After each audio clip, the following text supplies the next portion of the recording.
breathe in and out for me. Little drop, light push.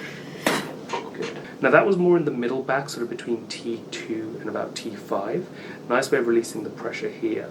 That helps you already naturally sink the shoulder blades back rather than hiking them up, which is causing these ones to get tight. Over time, and like I said with you, this is very, very minor, I'm starting to see this kind of posture pattern developing, where you're quite tight in your lower back muscles, and as a result, like you said, it feels like your shoulders are a little bit uneven and a little bit rounded.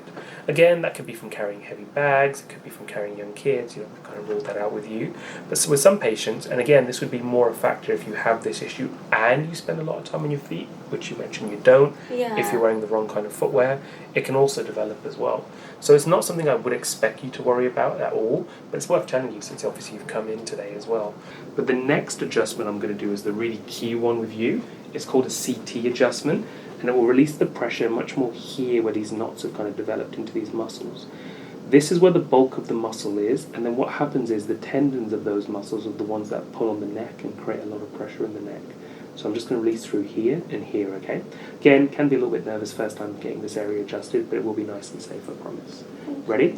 Lift your head forward and just give your head a little bit of a twist and a turn. Try and relax your head and your head. Ready?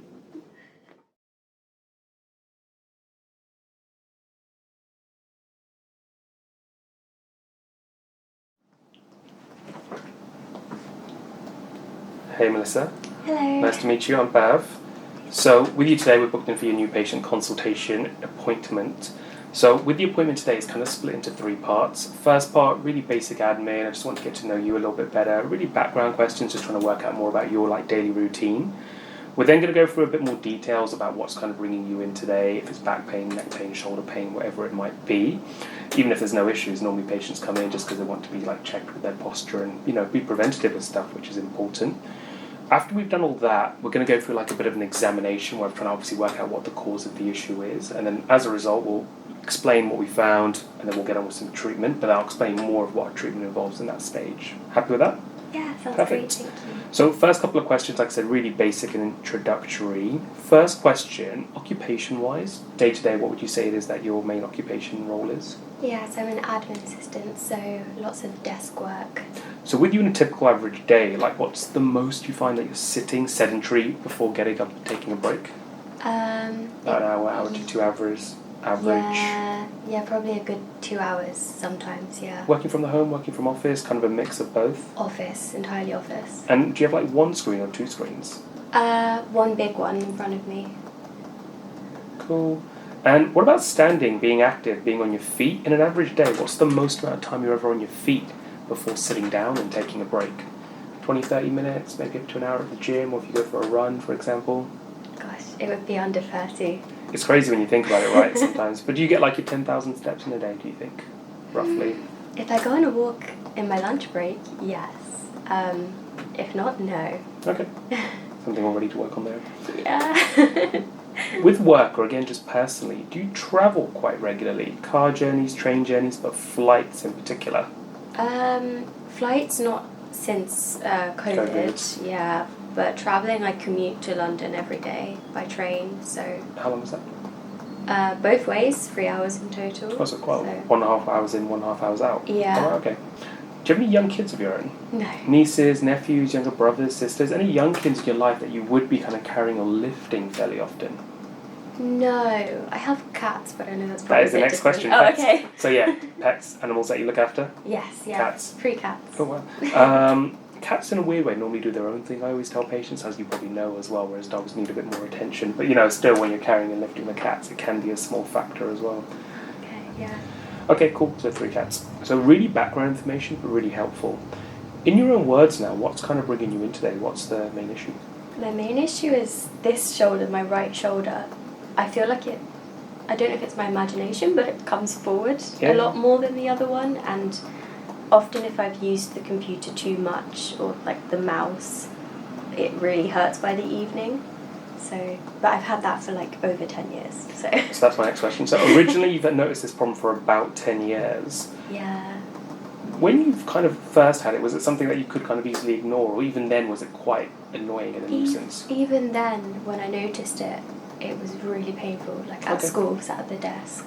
how would you best describe it yourself? Like a dullness, a throbbing, an ache, a stabbing. How would you best describe that discomfort? More like a piercing pain. Okay. So it can get quite uncomfortable at some points. Yeah, like it's not constant, but when it happens, it's really sharp and painful. This next question is a bit of a weirdly phrased one, but what's kind of making you come in now to get it checked? Is it because you find you just have a bit more time, you've just understood more about chiropractic, having more time to come in, for example? Anything particular? Or have the symptoms changed? Have they got worse, for example? They've definitely got worse since I started working full time, but also now I've just, since I am working full time, I've got the money to kind of spend on fixing the things that have bothered me. That makes sense as well. No, which is a fair question, which is it's a weird one to ask, but it's still quite helpful to know. You mentioned the desk work and things like that. It can always feel a bit achy and sore when you've had a busy day and things as well. Is there any other activity or almost one-off movement that you notice gives you the most discomfort? Carrying your bag, for example, swimming, combing your hair, any random movements like that ever irritate it?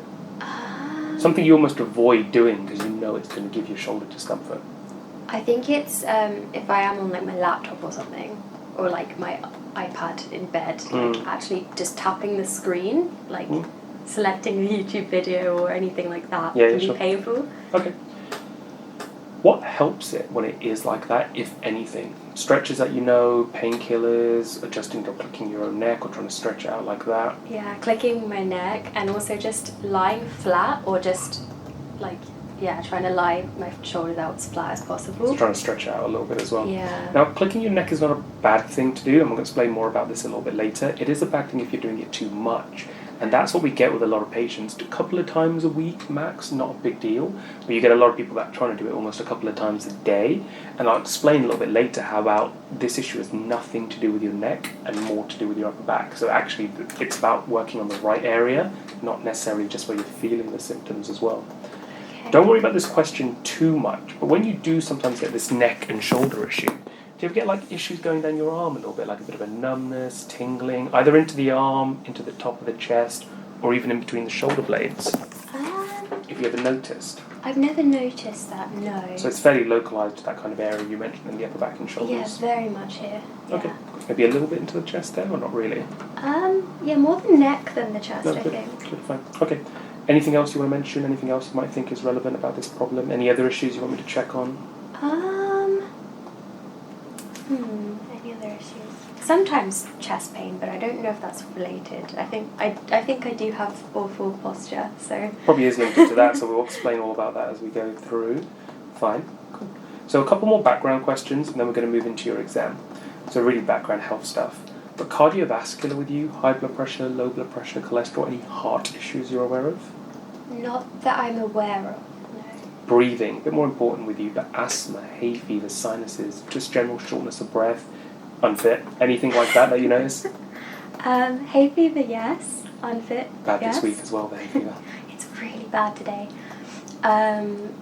Shortness of breath, sometimes, yes. But okay. I don't know if that's unfitness or... Could be something else potentially as well. Yeah. Fine, yeah, we'll look into that a little bit more for you today as well. Any dislocations, fractures, any other issues or injuries that you've ever had to your body? No, never had a big injury that I know of. No surgeries, for example, no things like that. Okay, cool. And a few more background questions. Any regular medication that you take?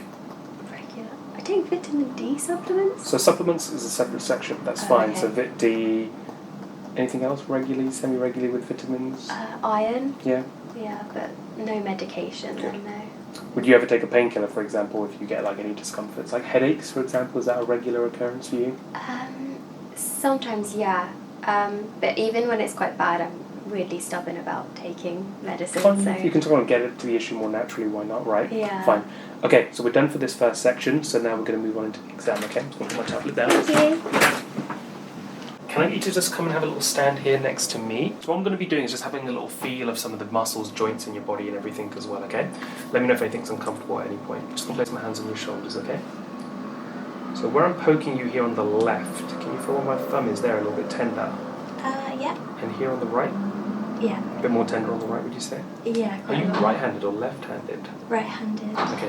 While my hands are here, what I want you to do, Melissa, is look over your right shoulder, trying to look at me. Go as much as you feel comfortable. That'll do. Relax. Look at me over your left shoulder now, please. That'll do. Relax. Did you feel any pain when you did that? No. Look down towards the floor as much as you feel comfortable. Good. Look up towards the ceiling now for me again as much as you feel comfortable. That'll do. Relax. Can I get you to drop your left ear to your left shoulder? Good. And drop your right ear to your right shoulder. Good. Relax back into the middle. How did those movements feel? Yeah, it was not uncomfortable in yeah. any way? Only as much as you feel comfortable now. Bend down, touch your toes, go as far as you feel comfortable. Palm flat on the floor if you can get there. Yeah. Good effort. No, good effort. Come back up for me. That'll do. And relax.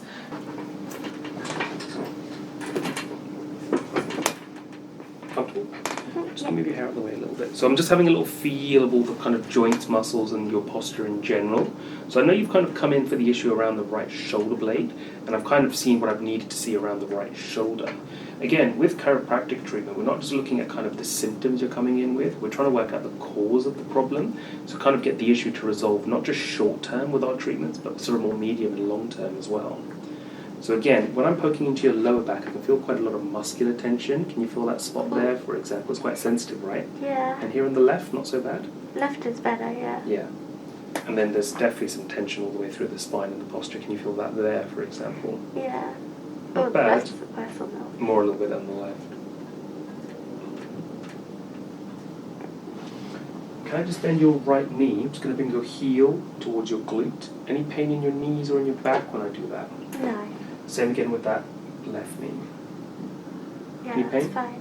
Good. When you're ready, Melissa, can I get you to turn over onto your back for me? Take your time as you turn over onto your back for me, okay? So now I'm just going to have a little feel of the neck and shoulders. Just lift your head up for me and just relax the weight of the head for me as well. Try and let the head relax as much as you feel comfortable. I know it's always difficult meeting a stranger for the first time and then just telling you to relax your head.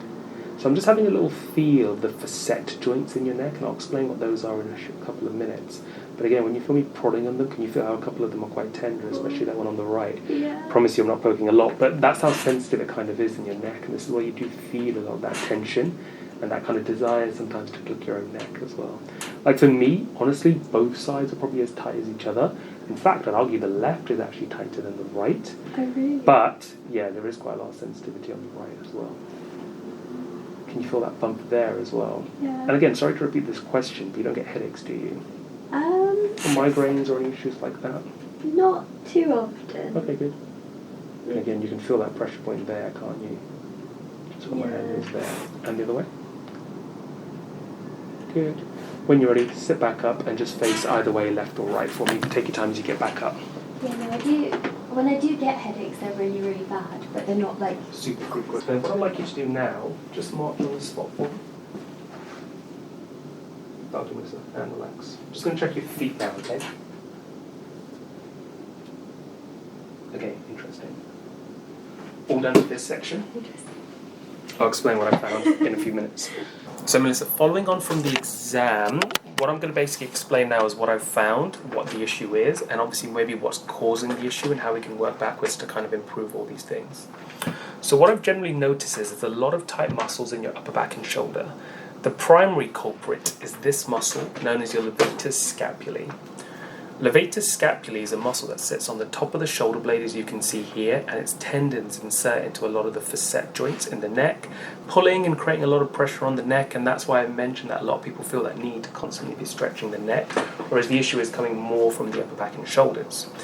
Now, a lot of other muscles are quite tight as well, such as your traps, suboccipitals, but definitely the one that's causing the majority of the issues is the levator scapulae. And then what we're going to be doing during the treatment is loosening up a lot of the muscle tension around that area and adjusting the joints and where this muscle is pulling and creating pressure.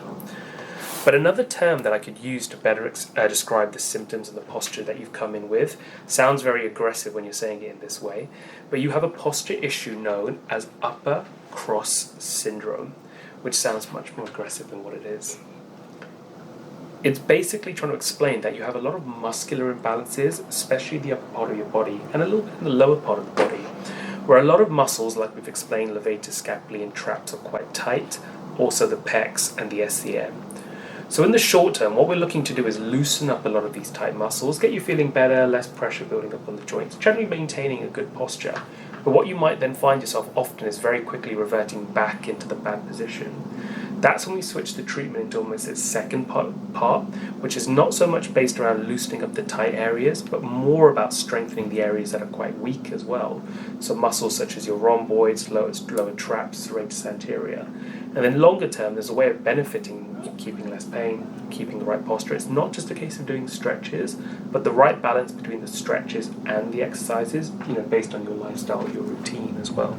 And the interesting thing is, again, a lot of people can have these posture issues for different reasons, hence why I was asking you a lot of the questions. Sometimes these posture habits can develop from people who have bad breathing patterns. Sometimes there can be congenital issues. Sometimes, like you said, is most commonly, forward desk posture when people are working at screens, so bad desk setups. Breastfeeding can be a common issue with patients that are pregnant. And that's what I like. Even though a lot of patients come to us for kind of the same issue, every person is unique as to why they have their problem. So it's almost like a detective show where I'm trying to work out for that person why they have the issue, not necessarily just what their issue is, which can normally be quite a straightforward one as well. Now, the second issue I've noticed with you, which is relatively minor, but again, we'd probably have to look into it a little bit more in the long term. I don't know if you've ever noticed this yourself, but you have a small bunion on your foot. Oh, okay. Left foot, I think it is. What exactly is a bunion? I will explain in a second. Do you want to just show me your feet again? There. See that point on that side of the foot, which is just poking out a little bit? That's called a bunion. Now, what a bunion is like a little bit of a bony growth starting to develop. It's very minor. It sounds like it's more aggressive than what it is. It sounds so gross. Yeah, no. I'll show you on Google what the worst kind of bunions look like, actually, so you realise you're nowhere near as bad as that. Nowhere near as bad as that. Bunions are basically just where the body starts to put down a bit more of a bony growth in the certain parts of the feet, especially when it's having more stress applied into that area. So this is what bunions can look like when they're really quite bad. Okay. So you have a very minor bunion starting to develop sort of here on your left foot, just around where the big toe is. Okay. Now the reason that's interesting, and again depends on certain patients, it just maybe means that you might be rolling your foot in a little bit more when you're someone that's walking or running. Don't know if that's something you've noticed, where sometimes maybe your shoes wear out a bit more on one side, for example. Doesn't have to be something it is. Never noticed. Something to notice. Sometimes a lot of people who work in retail, again, are on their feet for long periods. Now, over time, and like I said with you, this is very, very minor, I'm starting to see this kind of posture pattern developing, where you're quite tight in your lower back muscles, and as a result, like you said, it feels like your shoulders are a little bit uneven and a little bit rounded. Again, that could be from carrying heavy bags, it could be from carrying young kids, we kind of ruled that out with you. But with some patients, and again, this would be more a factor if you have this issue and you spend a lot of time on your feet, which you mentioned you don't, if you're wearing the wrong kind of footwear, it can also develop as well. So it's not something I would expect you to worry about at all, but it's worth telling you since obviously you've come in today as well. But like I said, it would be a simple case of maybe again just getting you to wear better shoes, or when you're on your feet a lot more, just doing certain exercises to build on as well. But yeah, something I thought worth mentioning, but very, very minor. Oh gosh. Happy with that? Yeah. Perfect.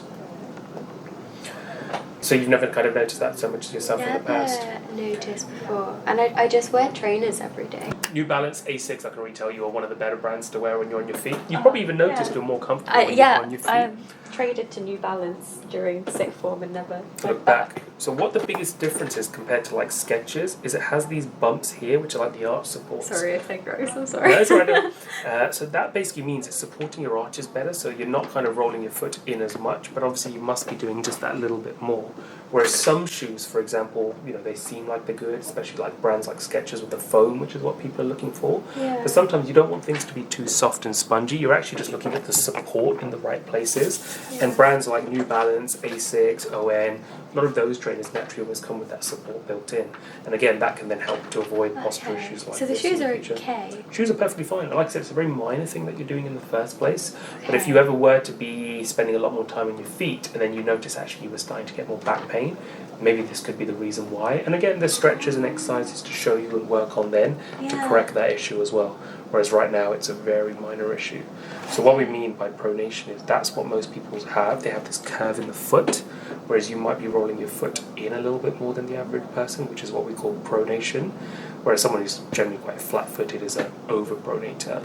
There can be people that walk more on the outside of their foot more naturally. They're called supinators, or they do the action of supination. That's it. Okay, thank you. No problem.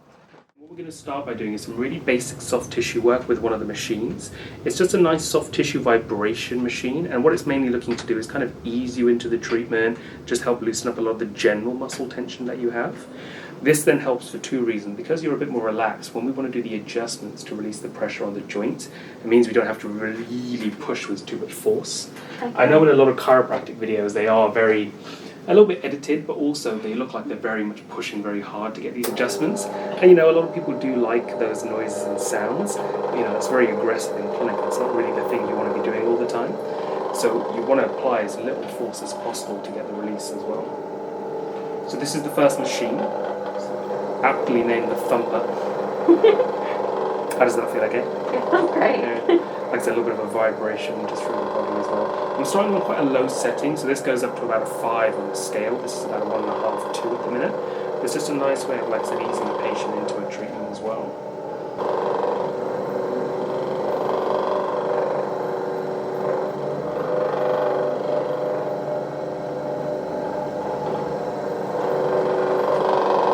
So with manual therapy treatments, that can vary between chiropractic, osteopathy, physiotherapy, and even just sports massage therapy.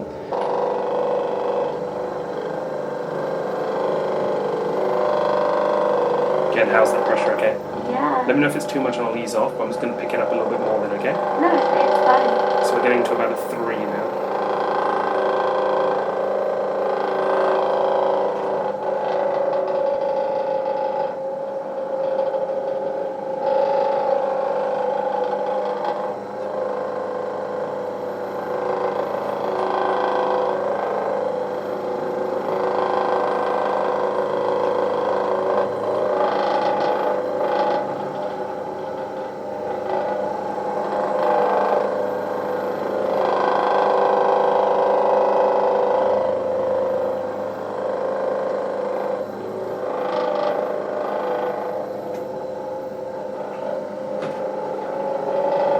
Seen anyone else for this problem in the past? Maybe a massage therapist or a physio or anyone else? No, I had one of the facials I had ended up she did some of the lymph node drainage and basic soft tissue work. Yeah, she told me she'd never seen such a tense neck. Oh, no, okay.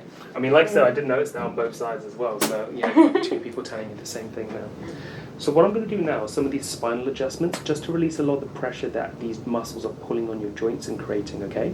There's a couple of angles I'm going to be pushing through just to kind of get that kind of release. What you can normally hear when this happens is like a clicking or a popping sound, and that's just the sound of the gas bubbles which have kind of built up within the joint being released or dissolving. Ready? Breathe in, and out for me, little drop, light push, good, and relax for me. How was that?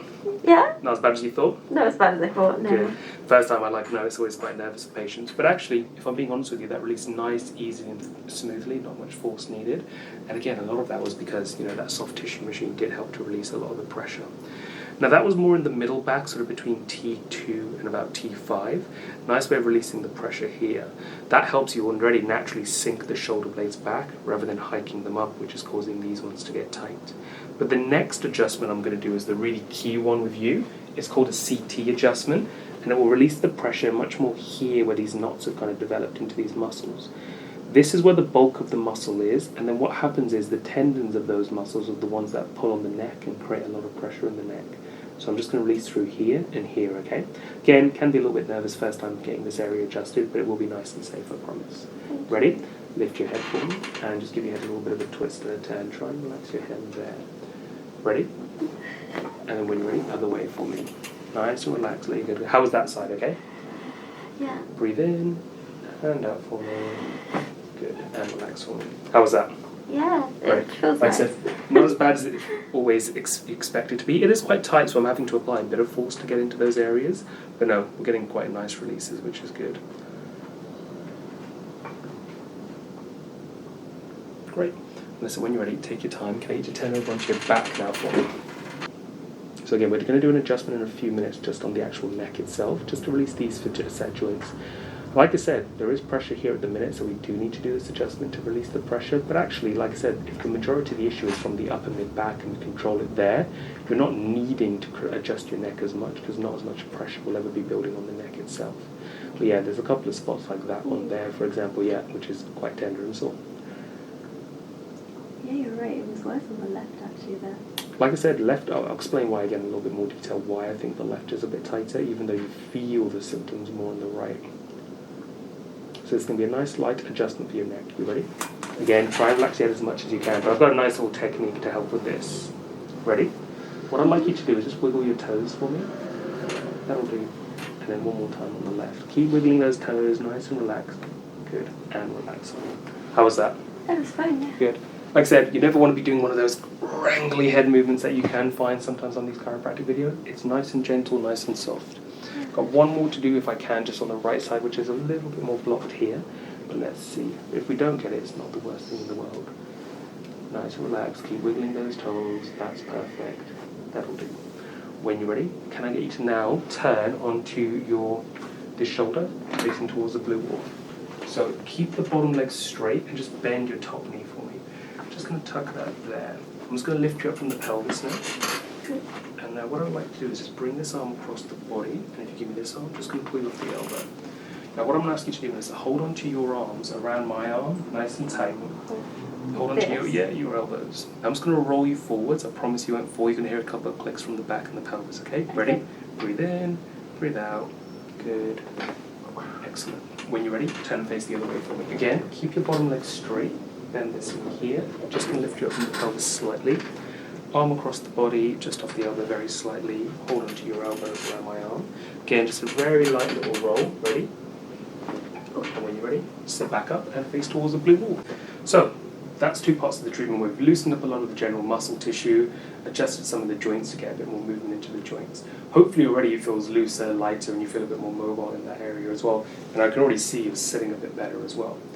To finish up with you, I'm going to use this machine now, which is called the Theragun. It's a great vibration percussion machine. It's much more powerful than the first one. It really gets into the muscle a little bit better. But again, let me know if it's too much. It does sound a bit like a drill. Ready? How's that, okay? That's nice. Yeah, nice. I mean, like I said, everything you do is supposed to feel nice. But yeah, this one's quite a nice one because it just gets into these muscle knots more effectively. There's a good way and a wrong way to use this. A lot of people, have these devices at home, and what they do is they find a knot or an area like yours, and what they do is essentially they just on that spot, just almost like break it down. But it doesn't work effectively like that. So what you want to do is find an area where you're sensitive, and you want to kind of go along, so kind of be moving it along the length of the muscle fibers. And when you're doing that, you're kind of getting a nice stretch into the muscle, or you want to kind of go across the muscle fibers and you're kind of breaking down into the knots a little bit more. Can you feel the difference in the sensation when I do that? Yeah. So this is almost like me stretching this muscle here with the rhomboid. This is me kind of breaking down the knot in there as well.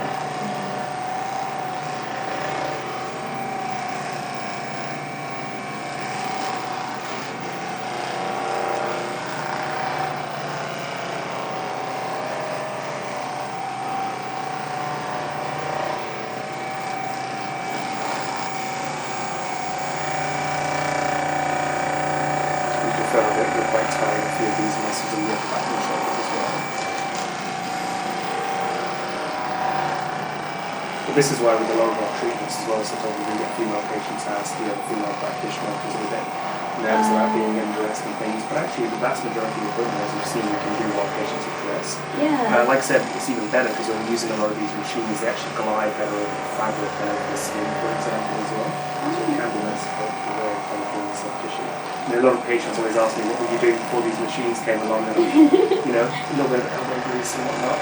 Probably just meant we were more tired at the end of the day than the machines. Yeah. When they came to help us out.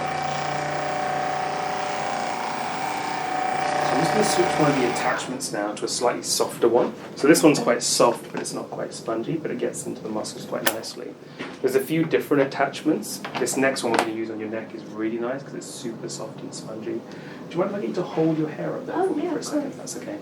So let me know again if it's too much, but I'm sure you'll find it's quite a nice sensation. How's that? That's great. Great.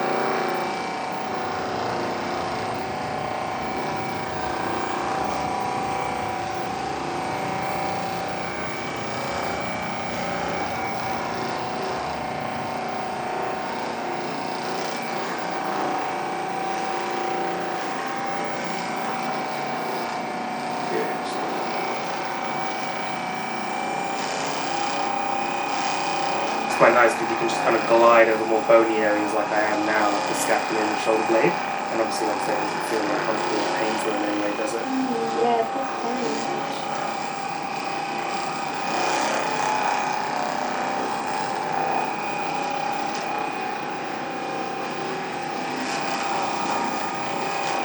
How was that, okay? Yeah, nice. Perfect, and relax for me. So, that's the majority of the hands-on treatment done for today's first appointment. So we've loosened up a lot of the muscles, released a lot of the pressure in the joints. What I'm going to do by finishing up the appointment now is going through some hands-off advice, some good stretches. Okay. Now with the stretches, it's a nice thing for patients to be doing in between appointments just to carry on a lot of the benefits of the actual hands-on treatment. But also you can use it as a bit of a diagnostic tool, because if you always notice you're doing the stretches at certain days or certain times of the day, like you're always noticing you're stretching more on Tuesdays and Thursday, oh, that's the day you go swimming. You notice there's an issue with the swimming. Maybe you always feel like you're doing the stretches more in the morning. Maybe there's an issue with the way you're sleeping. So they still have like a bit of a diagnostic benefit. Now with you today, there's 3 stretches I'd like to show you for the neck and the upper back, 1 for the mid-back area, okay? So the first ones, we're going to show you on the right side. First thing, arm nice and low into your lower back. Now you're not leaning into it, but you're just trying to depress that shoulder blade very slightly, which is where a lot of these muscles attach to. Then, gently, head down for me, very slightly there. Now, turn the head. Not so you're looking over the shoulder, which you can do fairly easily. Play around with the angles, but there, diagonally. Is that okay? Yeah. Bring this hand up for me, over the top of the head, here. Now, what I want you to do is use this hand to pull your head forwards in that kind of diagonal direction, almost nose to armpit. Can you feel that nice little stretch on the back of the neck? Like I said, it doesn't have to be a big stretch yet. We can always kind of make it more advanced later, but just a nice way of opening up that muscle. Don't hold the stretch for too long. I would probably recommend only holding the stretch for 6 to 10 seconds.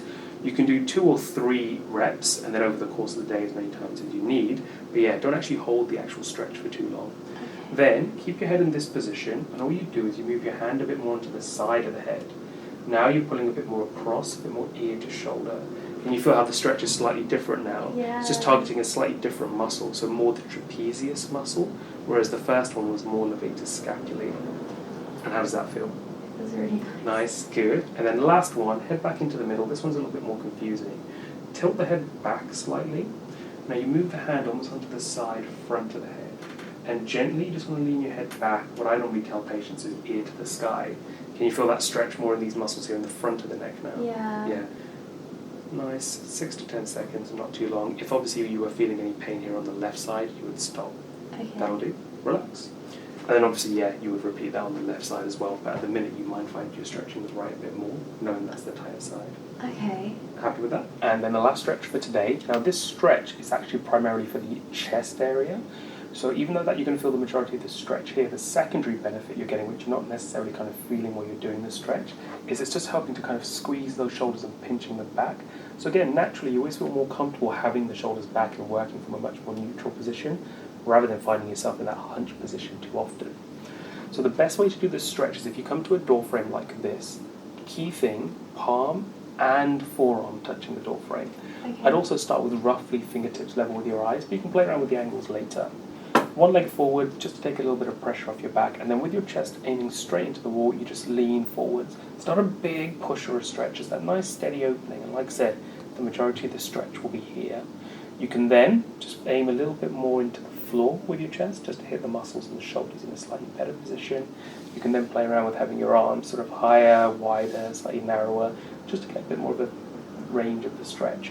Now, people always ask me, do I need to switch my legs? No, you shouldn't really need to, because you shouldn't be sticking your hip out. If you're thinking about it, it's just taking pressure off your back.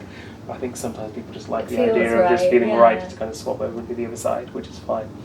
With this being a bigger muscle group, as opposed to the smaller muscle group stretches where I said only hold it for 6 to 10 seconds, this one, if you want to kind of do 15 to 30 seconds, fine. Bigger muscle groups, I normally tell patients like glutes, hamstring, quads, if you hold it for a little bit more time, it's fine.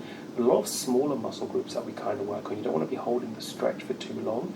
You can still get to 30 seconds, but it's better to do it in 6, 10 seconds chunks rather than one steady hold of 30 seconds. Okay. Well, try that for me. So the key, like I said, is palm and forearm on the door frame. This door frame might be a little bit big for you actually, but not too bad either. So eye Yeah, height. that's fine. Eye height. One leg forward, just take a bit of pressure off your back, keeping your chest kind of banging forward, and you just kind of lean into it nice. Can you feel that stretch I'm talking about on the top of the chest? Nice. Hold that stretch, like I said, for a few seconds, and then you can ease off, swap legs if you want to, start playing around with some of the angles as well. Oh, that feels really nice. It's a nice one, isn't it? Yeah, yeah. I mean, like I said, for me, this is a great stretch, not just to be doing short term, but probably a bit more medium and long term. Whenever you found that, even before you get pain, that you just have been sitting for a while, or you notice you've been getting a bit hunched and rounded, it's a nice way of working on things. Cool. So, and when you're ready, you can head back inside. Thank so again, you. This one's a good one if you're someone that's a desk worker, if you have an occupation where you're driving quite often. Again, random example, but if you've got a patient who's breastfeeding and they're in this hunch position, for example, it's like I said, the same action, the same benefit, but you're getting that tightness for a different reason, and that's what we want to work for you today. That's the end of our first appointment today. So hopefully, like I said, you're feeling looser and lighter and some of those early benefits. So what can sometimes happen with the next day after the appointment? Your body just feels like a little bit sore and achy, a bit like you've had a gym session after a while. Nothing to worry about if that's the case. Anywhere it might be a bit sore, just apply a bit of an ice pack. It normally happens because there's a bit of a lactic acid breakdown from all the soft tissue work we do, and that just gets you feeling a bit sore after the appointment. Normally it happens to most people after the first one, maybe 2 appointments after that, because there's less tightness of the muscles. It's less common, but it's nice to warn people because some people get it, some people don't, and you just don't want it to be too much of a shock. Do you have any questions that you'd like to ask for right now? If I'm going back to work today and using typing as normal, is it? So what I would suggest is over the next couple of weeks, almost continue as normal. Don't change too much in your routine. So what you're going to be doing are doing the stretches that I've showed you. But like I said, over the next couple of weeks, notice if a routine or a habit builds up with the stretches. If you're definitely noticing you are always doing it more when you've been doing it at the desk, if you're always noticing it more in the mornings after sleeping, random example, like I said, if you're doing it more Tuesday or Thursday, and those are the days, for example, that you go to swimming. Because that will help you to work out potentially what your bad habits are, and then what you can do then is slowly start thinking, okay, I'm obviously doing something wrong there, I need to work on fixing my technique there. Maybe it's adjusting your monitor, maybe it's a case of not carrying a backpack on one shoulder, and obviously, like I said, you get the benefit of obviously doing more good stuff, but more importantly, less of the bad stuff as well. So that's what I would suggest. A couple of weeks of just getting on with the stretches, noticing if a routine develops, and then when we potentially have a follow-up appointment in the future, what we'll be doing is very similar to what we did today in terms of the treatment, loosening up the muscles, adjusting the pressure in the joints.